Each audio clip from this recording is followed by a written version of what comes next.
this town. Here we are.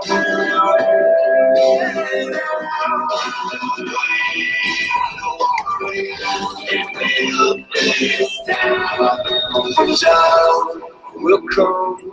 Okay, that is what's going to start this. If it would stop playing. Okay, now it did. It took like 20 minutes. So yeah, what is going on, everybody? Welcome back to Fan Movie Fights. The first co-host episode, actually, because like I've said recently, we are doing new judges. So right now it's 2 of us. Soon it will be 3. We'll figure it out. For right now, this is a rookie fight. So we've never seen these 2 fight before. But first off, let's get into my co-host and commentator, Mr. Aaron Cronall. How are you, Evan? We have never seen these 2 fight. So what are you expecting? Absolutely nothing. No, I'm kidding. I'm kidding. No, we don't really know what to expect. This is their first match, so it's their job to bring it and prove that they can hang in the league. Yeah, and also, I think I looked it up. This is also our first, from another country, too, that we have 2 people competing from both, not from the U.S. So we have Jacob from New Zealand Malcom from New Zealand and Jacob from Australia. That's how bad. That's how bad I am from America, folks. And even though I'm originally from Hawaii, which is still America. So, anyway, let's just get to it before I fuck up anything else. So coming up first, we have. Let me get his music in.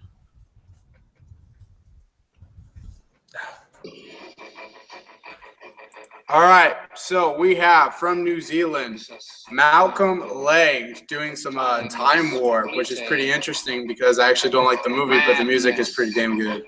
Takes its toll, but listen closely. Not for very much longer. I've got to keep control.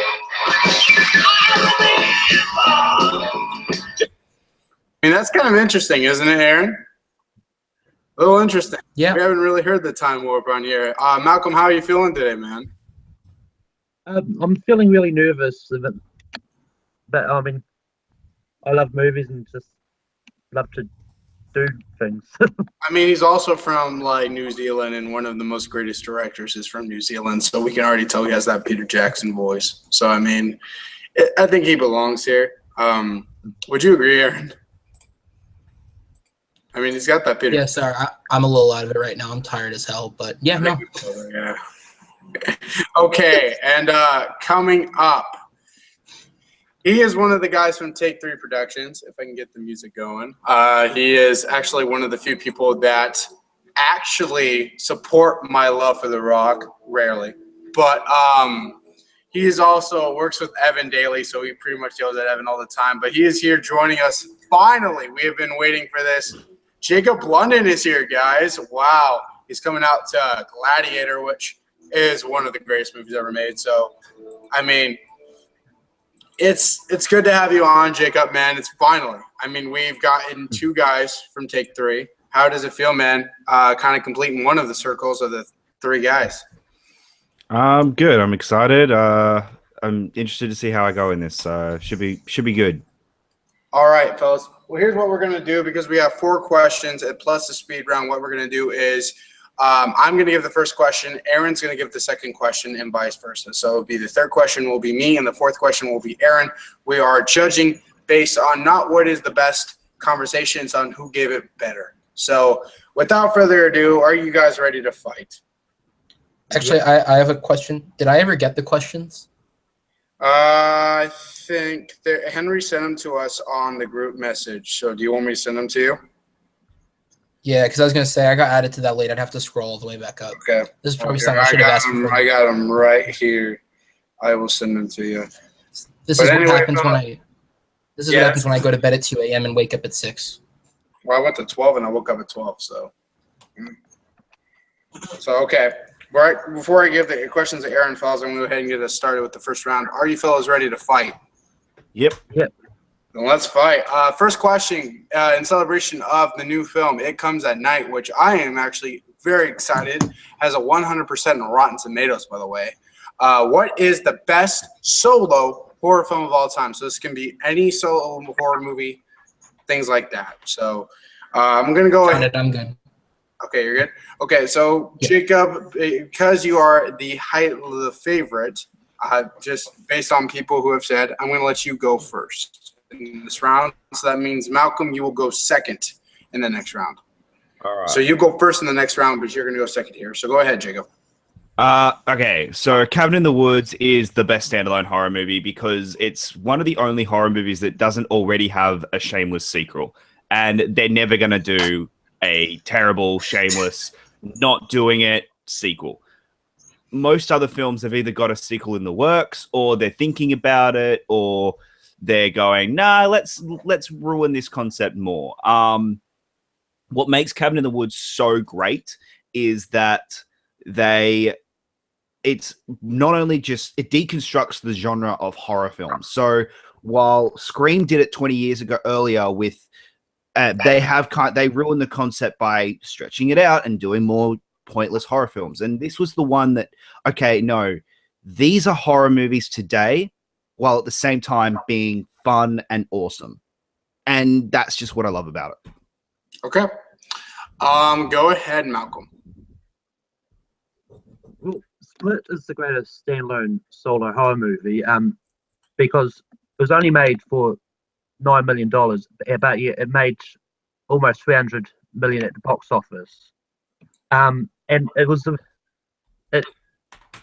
brought the return for M. Night Shyamalan back to his prime, because the acting was superb, and it, like James McAvoy, with all his many different characters he portrayed in it is from his head, and he acted it perfectly, and it was just one of those ones. And I mean, the twist at the end I did not see coming at all, so that's why Split is the greatest solo horror movie. I got half of that. Was that the for the title? Was that The Sixth Sense? No, Split. Split. Split. Okay. Split. Okay. Yeah. That's a recent one too. Okay, Aaron, can you put 2 minutes on the clock? And by the way, you're muted, man. Yeah, I know I'm muted. I'm going to be, just while the fight's going on, I'm going to Google stuff and fact check what they're saying. I just muted so you don't hear the typing in the background. Okay, that's good. And I will do the same for when you do it. So do you want me to go ahead and do the 2 minutes then? Yeah, I'll go ahead and get it up. Alrighty.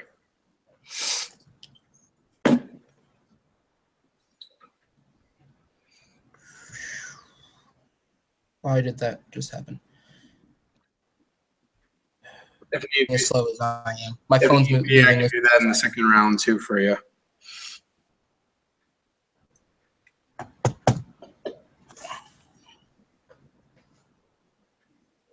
Okay, now it's I got it if you want me to do it. two. No, I got it up. So you ready? Yep. Minutes starts now. Okay, go ahead, fellas. Okay, so Cabin in the Woods, while Split is a good, fun, modern day horror movie, it doesn't reinvent the genre the way that Cabin in the Woods did. The Cabin in the Woods was very much a film of its time in that it went, okay, here is horror movies at the moment, and it deconstructed them. Whereas in Split was more of a, hey, here's just a scary movie. It's got a cool twist. And I would argue that M. Night's Return was in The Visit. Okay, go ahead, Malcolm. Well, I mean, this is hard because I've actually never seen Cabin in the Woods, so I can't barely care. So it's gonna be interesting. But like, Split is one of those ones that enjoyable. I mean, it's got like everything you expect from.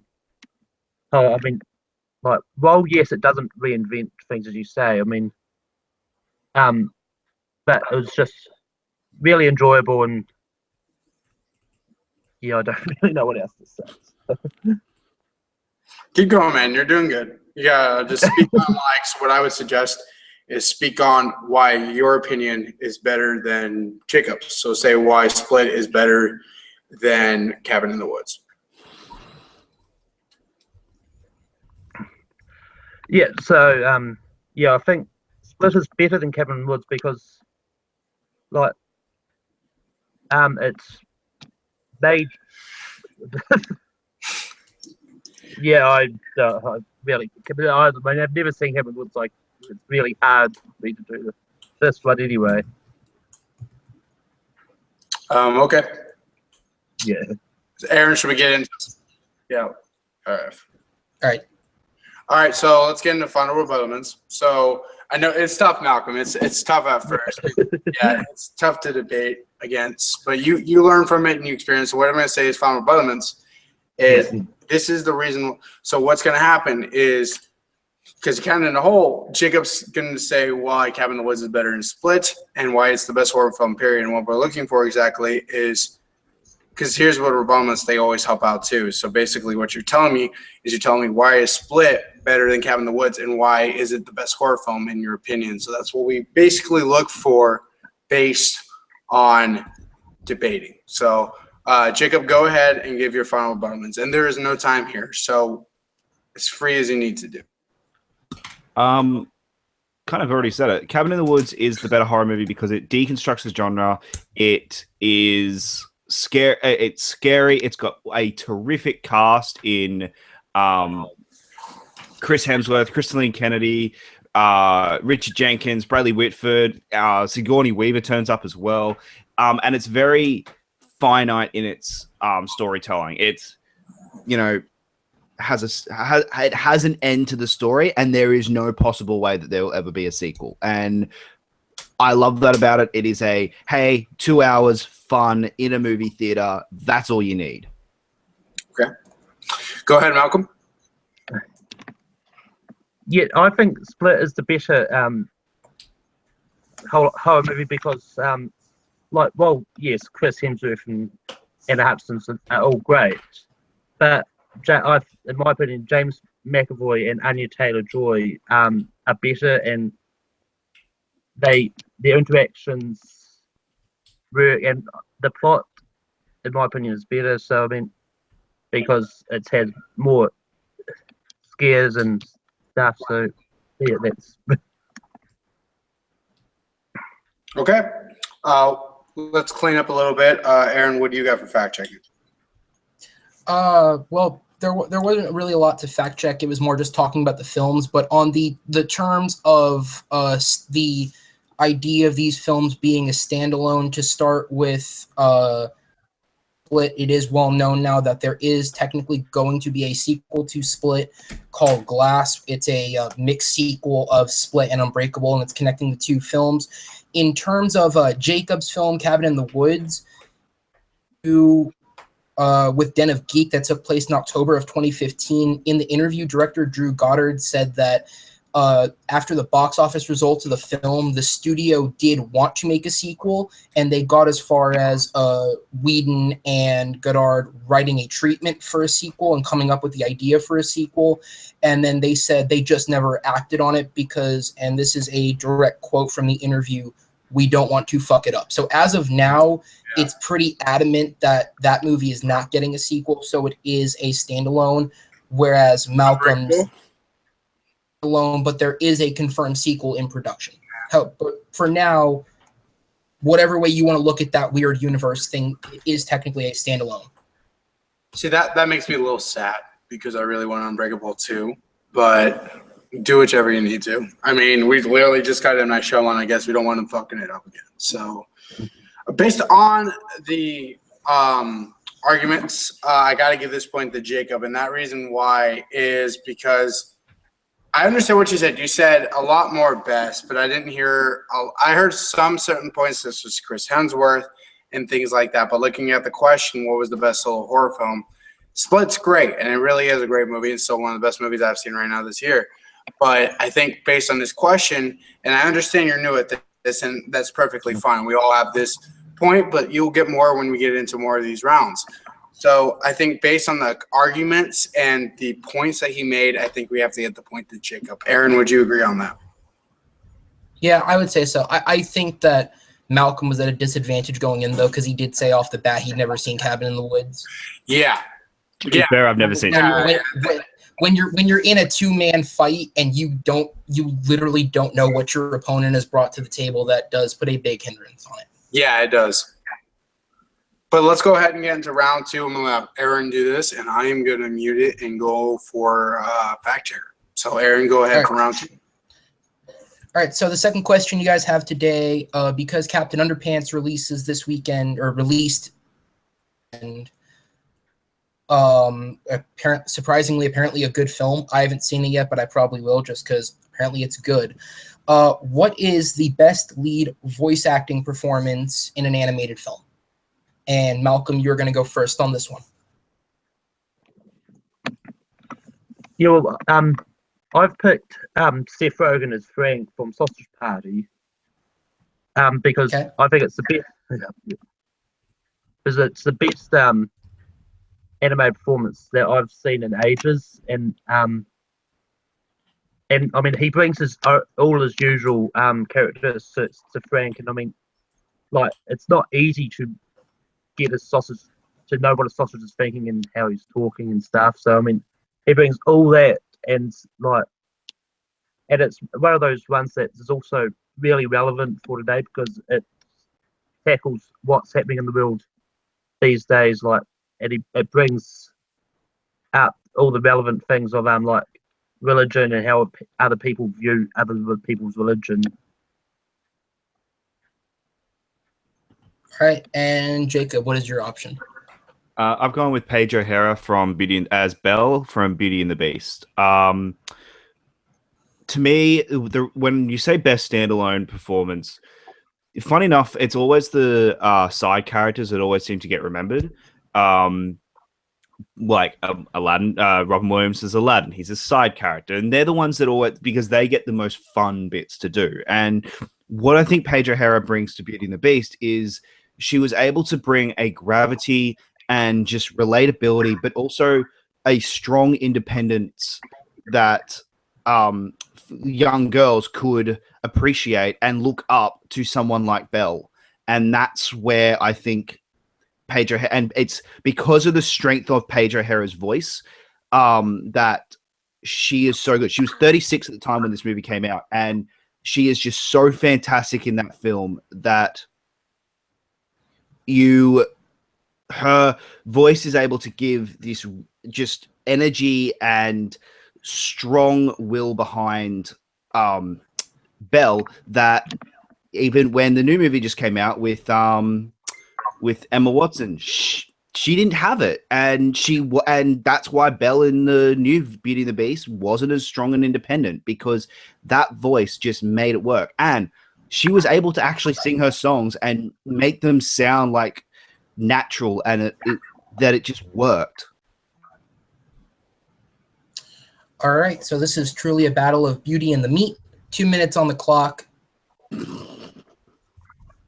You're welcome for that.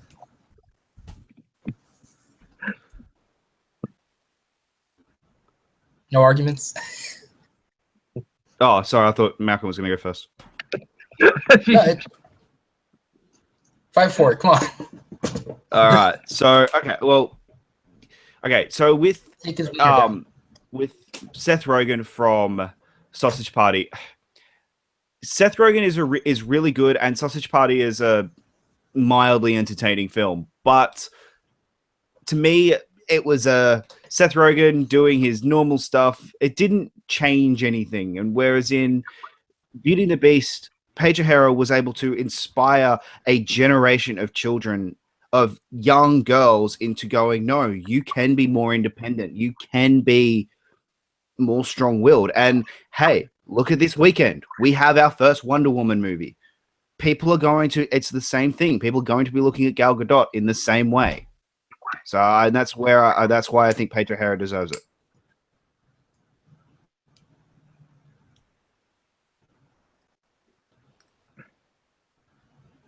Malcolm? Yeah, yeah. So while the Paige O'Hara is great and on, like, yeah, as you say, like, she brought the voice of the woman to Beauty and the Beast. But I mean, like, Frank from Sausage Party is like, it tackles religion, which also doesn't get a lot of things. And I mean, he really shows, like, even though, yeah, quite often it is taking a stab at religion, but his character Frank, it actually shows how you need to become understanding of religion and like know where everyone's coming from and not attack people for it. And I mean that's why Frank is the better lead animation character. All right, just so you guys know, I've added 30 more seconds just because of the beginning, so you guys can keep going. I'm good. All right, Yeah, I'm good. then you guys, Malcolm, you want to go into your final statement first then? By the way, that was a really good quote, Aaron. That's what I'm here for. Yeah. Yo, I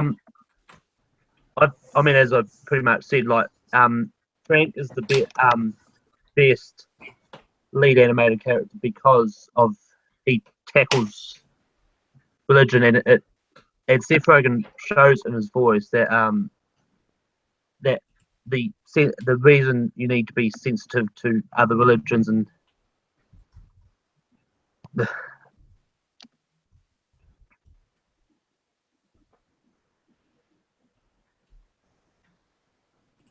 All right, Jacob, you want to go then?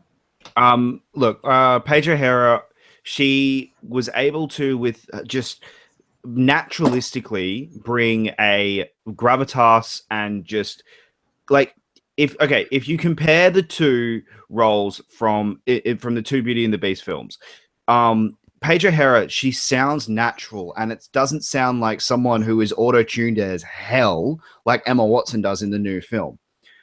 Sausage Party as well. Sausage Party was to me a middling movie that came out. It did okay. It was funny, but it didn't change anything.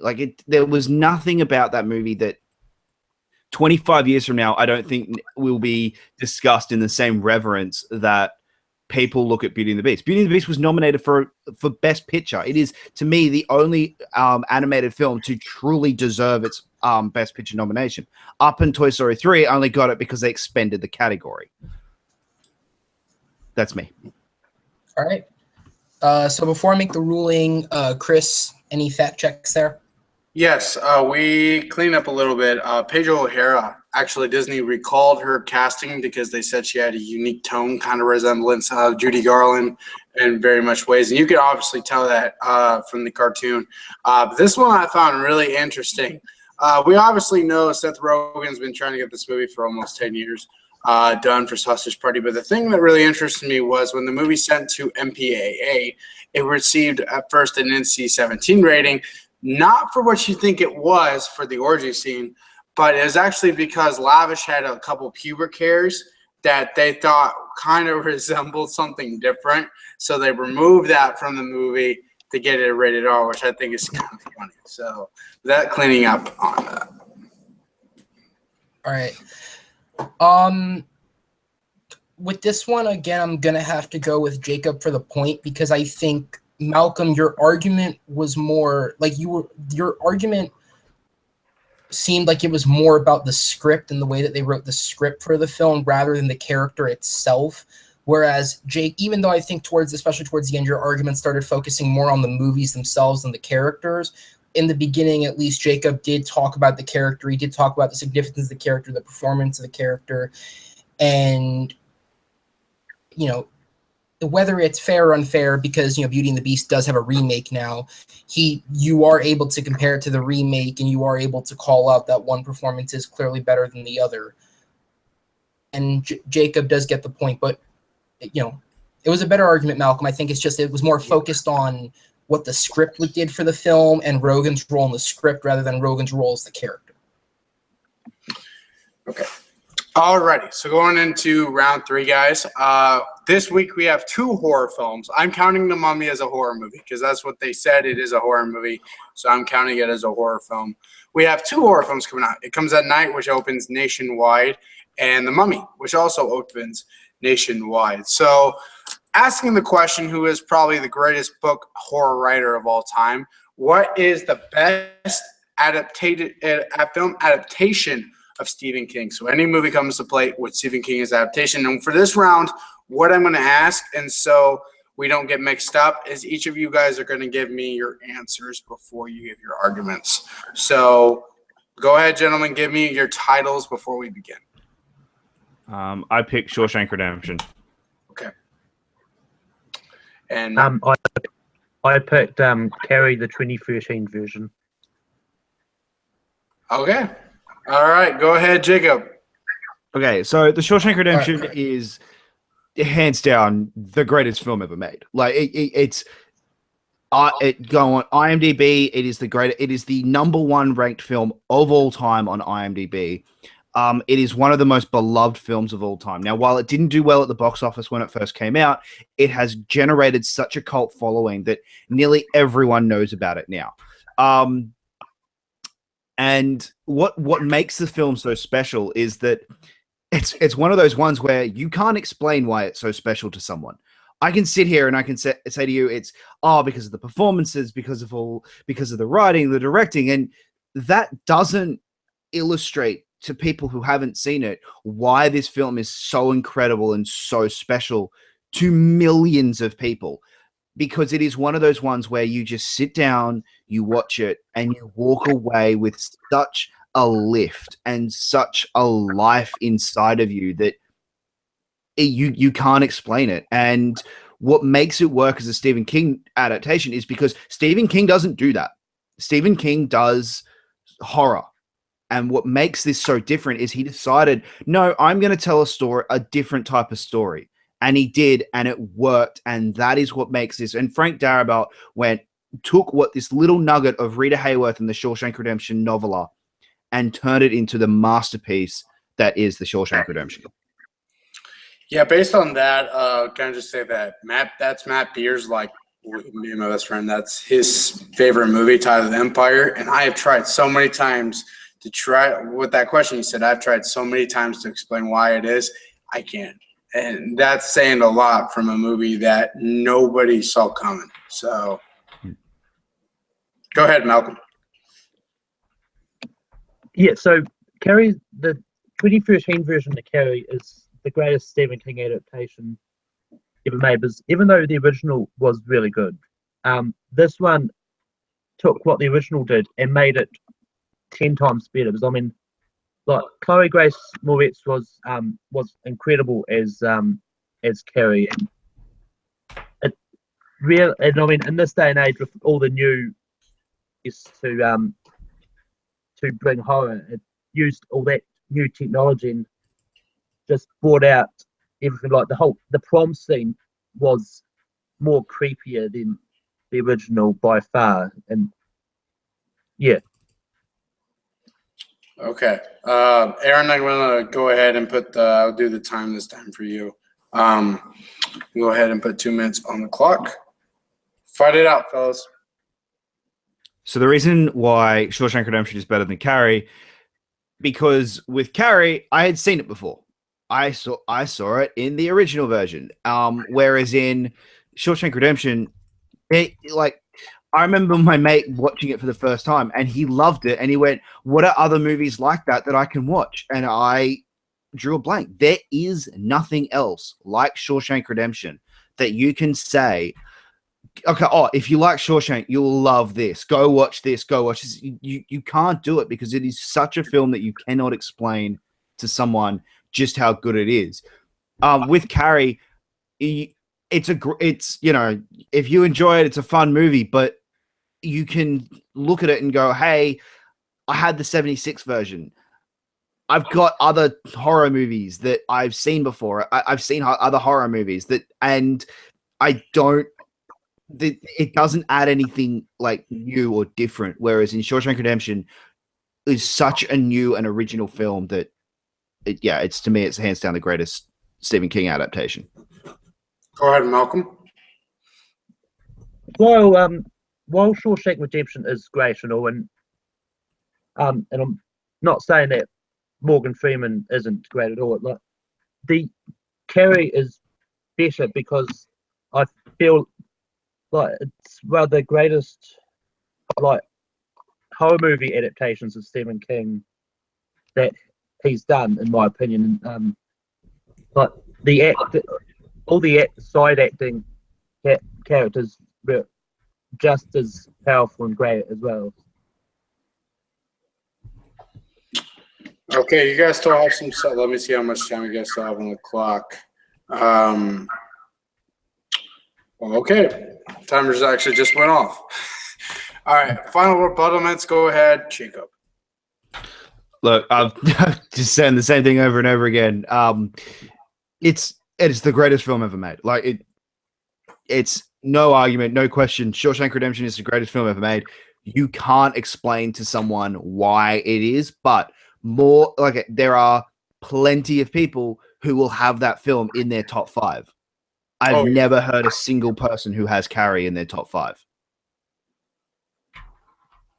Go ahead, Malcolm. Carrie is greater than Shawshank Redemption because like most of the characters come out better than what they are in the book, and the prom scene is just so amazing. It's just one of the best Stephen King horror adaptations that I've ever seen. So, okay, so I've heard enough. By the way, before we get to Aaron, that is probably the first person I have ever talked to who has said that they love the 2013 version because I've never seen it. I've seen the original, and that's all I ever need to. There's a certain amount of films that's remakes that I don't need to see. I've seen enough of the shitty ones from horror. So, and also, I guess Aaron is pretty much going to say also the biggest fucked up. Before we had La La Land, which should have won Best Picture, got for the biggest Oscar fucked up. I think the biggest Oscar fucked up still in history, besides Crash, is Pulp Fiction or Shawshank losing to Forrest Gump. That is still, in my opinion, the biggest fuck up. I don't. You don't agree? No, wow. because no. Okay, take it. I don't agree because of what 1994 was. Yeah. Go back to 1994. You've got a director who has done one indie movie, a director who's just made The Shawshank Redemption, or you've got the director who's done Back to the Future, Who Framed Roger Rabbit, and Romancing the Stone. Oh, and this is his, and he's done now Forrest Gump. Which one do you give Best Picture and Best Director to? Based on the director. Thank you. That's to me. Sorry, that's why it won. That was the this is your Oscar for your career award. Okay. So my question for you, concerning since also going back to this, why do you think do you think Moon reason why it got Best Picture over La La Land? It's the same thing with Crash and Brokeback Mountain. I felt like they gave it to Crash because of a certain thing I don't want to discuss. But do you think that's a certain feel how they did with La La Land and Moonlight? I think Moonlight got it because the backlash towards La La Land became, hey guy, like the backlash between, okay, it's good. It's not 14 Oscars good. It's not every single award good. And that's where I think that's why it didn't win. It didn't win in the end because there was such a groundswell surrounding Moonlight that it just. I reckon if they ever they never do, but if they ever release the voting for La La Land and Moonlight, I can guarantee it was only by about 100 votes. Guarantee. I kind of feel like the reason why they bit. I think they planned it, but I kind of think it was like a tie. But that still was like the biggest what the F moment probably since Steve Harvey. There have been ties. There have been ties in the Oscar, and they do announce this was a tie. Yeah. And as someone who loved La La Land at first and has since seen it so many times since, and it is now my 5th favorite film behind, obviously, the big obvious one is Manchester, because I've said so many times why I love that movie. But Aaron, besides the big Best Picture thing, go ahead and clean up for us before we get into the vote here. If he gets his mute off. Yeah, I was muting, so I was doing a lot of clicking. Much factually to check up on. I did just want to double check. Carrie, technically speaking, is reviewed rotten with 48%. I don't know what Shawshank's actual score is, but I know it is lower than as Jacob made a statement at the beginning of the match that the first one he made was that Shawshank is the top-rated movie on IMDb. That is correct. It is currently number 1 with a 9.2 rating.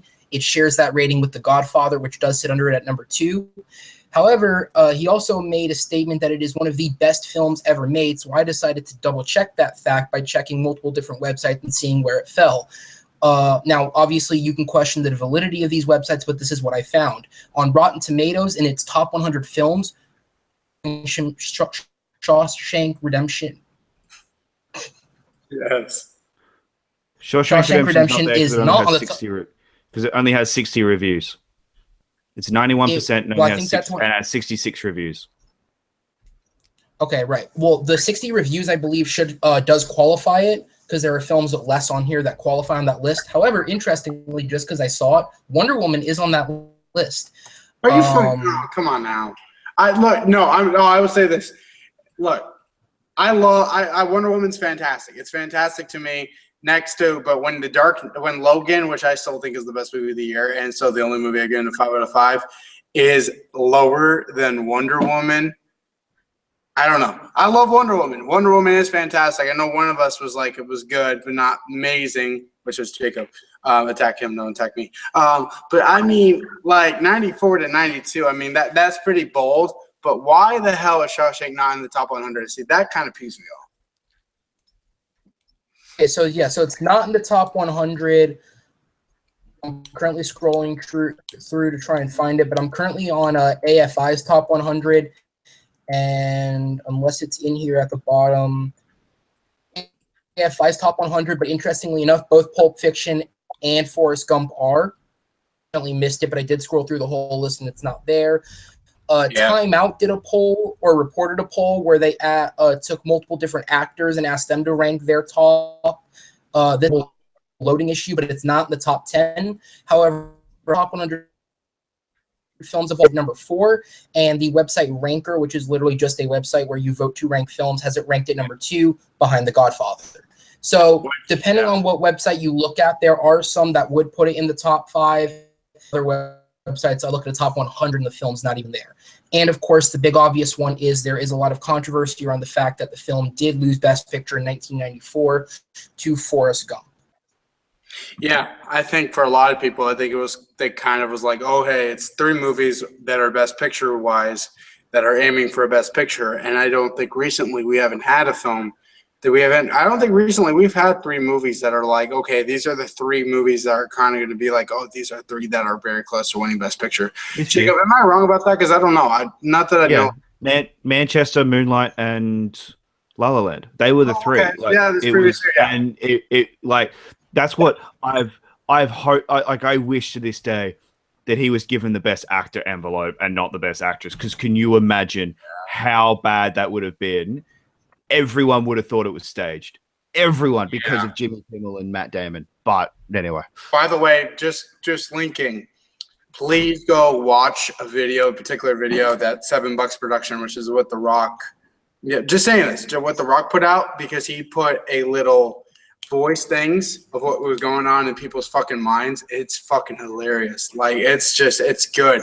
And if you have not seen the picture, everybody was like, their jaw was dropped. So, but moving on from that, Aaron, I want to hear your voice on this. What do you think? Who gave the best argument?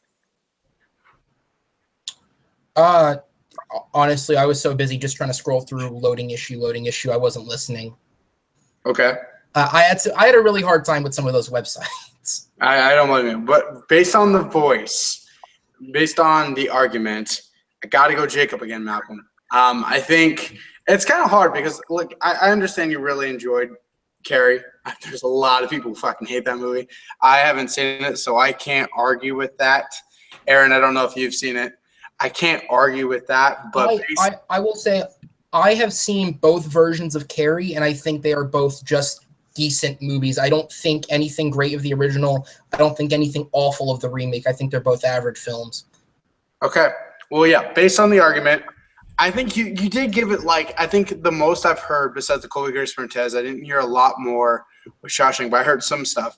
But I mostly just actually, there's a fact check there. Her name is Chloe Grace Moretz. But yes, I know I have pronouncing problems. Just warning you guys right now. I think a lot of people knew that because I can't fucking autocorrect right. So, and that's literally Dolman's been messaging me every day about that. So, though I have said, I think you did I felt like you were just praising like the scene itself, where I felt like Shawshank was more where he was praising. But does that make sense? Yeah. So even if you get the next question right, unfortunately, it's still not going to be enough for speed round, but we're still going to keep going on. Aaron, go ahead and get into round 4. Okay. And by the way, folks, this is I just want to say this real quick because we're doing this question.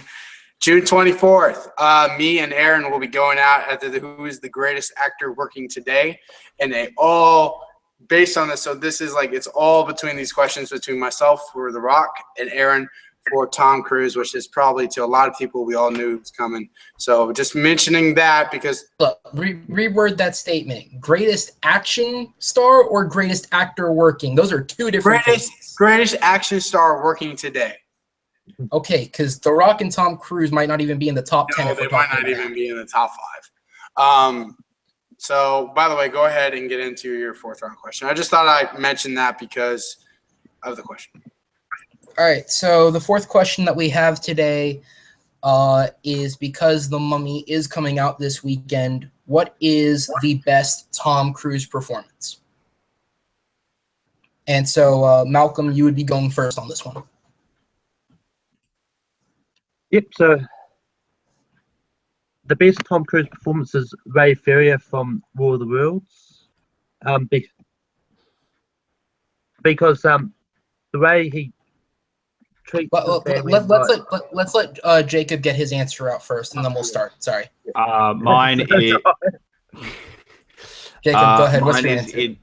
Edge of Tomorrow or the terrible other live. It's called Edge of Tomorrow. It's called Edge of Tomorrow. So Tom Cruise playing William Bill Cage in Edge of Tomorrow. All right, so we have Tom Cruise's character in War of the Worlds versus Tom Cruise's character in Edge of Tomorrow. Here's a quick fact check. None of those roles were Oscar nominated. He has 4 of them. Just saying. I have never seen a single one of those movies. So I was just like, I can't pick any of them. No, you're fine. I had a feeling. I swear, right when he was saying this, I think he was mentioning me with my love for The Rock. Just want to say that right now. I just want to say that because I knew he was aiming that towards me. I had some fucking feeling. What, the Tom Cruise thing?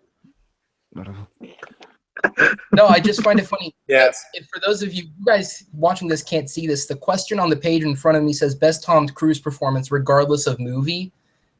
Mm-hmm. In the end, I just thought that was funny. All right, anyways. No, I honestly felt like you were like, he has 4 Oscars. Suck it, Dave. Rock doesn't. You just No. Rock's fine. Those types of movies. Anyways, all right, so yes. I know it's not a diss, but don't mention it. I mean, if he does the Tooth Fairy, what has Tom Cruise done? Night and day. But saying the question, Jacob's kind of looking like, oh, come on, let's just get with it. So let's just get the question. All right, Malcolm, go ahead and go first. Yeah. So the reason Tom Cruise's character from War of the Worlds is better than is because the way he portrays the character and he really shows that he loves his family in War of the Worlds and that really shows off his action talents to a certain extent. But I mean, it's probably it's his second horror movie that he's actually done, with the first being Interview with a Vampire. But he really shows that he can do horror, and he shows sort of why he's good at horror, and like, yeah. All right, and then Jacob, go ahead. So the reason I picked Edge of Tomorrow is because, one, I think it's his most in his action movies. I think this is his most nuanced performance. He actually does give a performance. It's not like all right, I'm just going to sit here and go through an action movie and just be a typical action guy. He actually does give a performance. You can see the growth of his character. You can see all of this stuff. Also, you get to see Tom Cruise die a lot, which is always fun.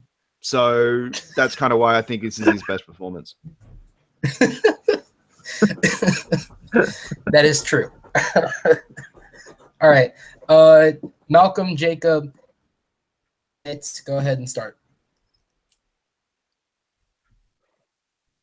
So the reason why I think Tom, so I'd go Tom Cruise over War of the Worlds is because War of the Worlds, he's very much just doing the typical 2005 Tom Cruise thing where, oh, big giant destruction, run. Big giant destruction, run. Big giant destruction, run. And that's, that was the Tom Cruise in 2005 that was a joke. Like, whereas by 2014, when Edge of Tomorrow came out, he's able to bounce off an incredible actress in Emily Blunt, and the way that the two of them chemistry works together is fantastic, and that's why I think his performance is elevated because he's working with such incredible talent.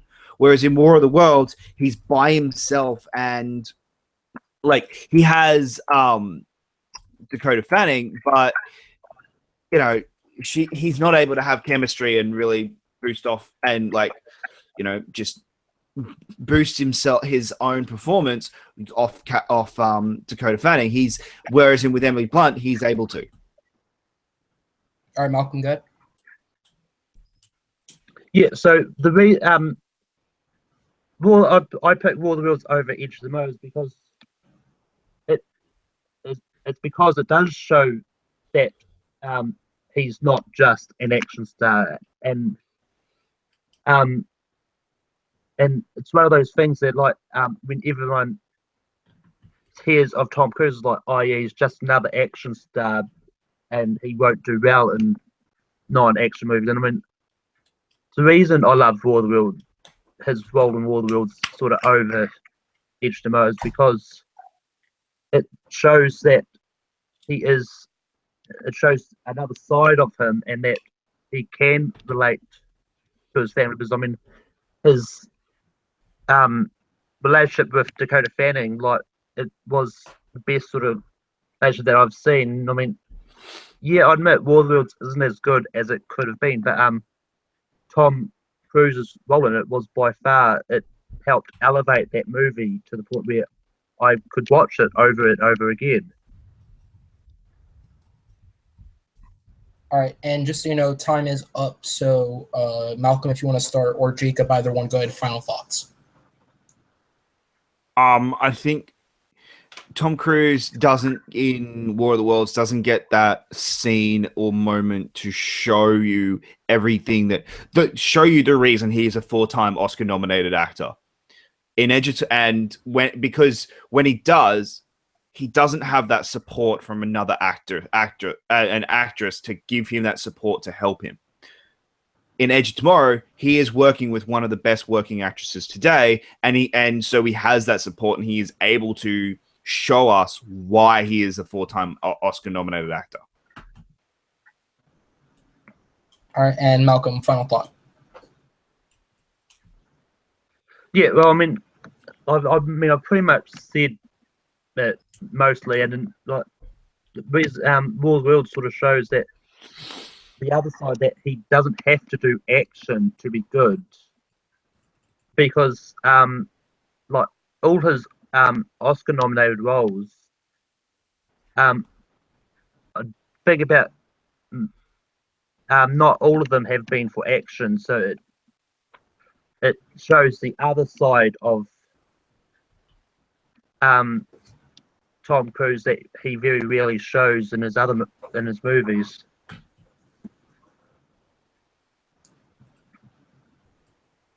All right, is that it? Yep. All right, Chris, anything to clean up there?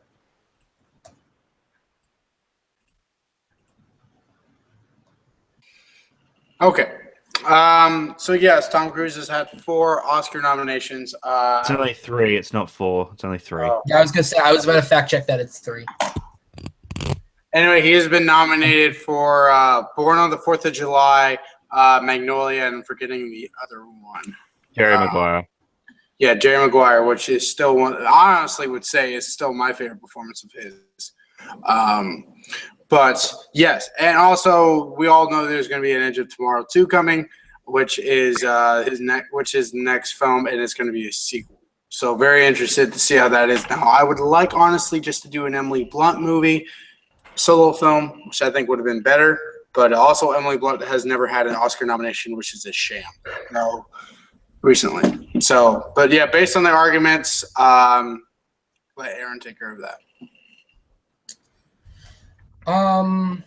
Okay, so Jacob had me for a minute there when he called it the fact that War of the Worlds doesn't necessarily give a scene for Tom Cruise to show his acting chops. You never listed a specific scene in Edge of Tomorrow where he gave his acting chops.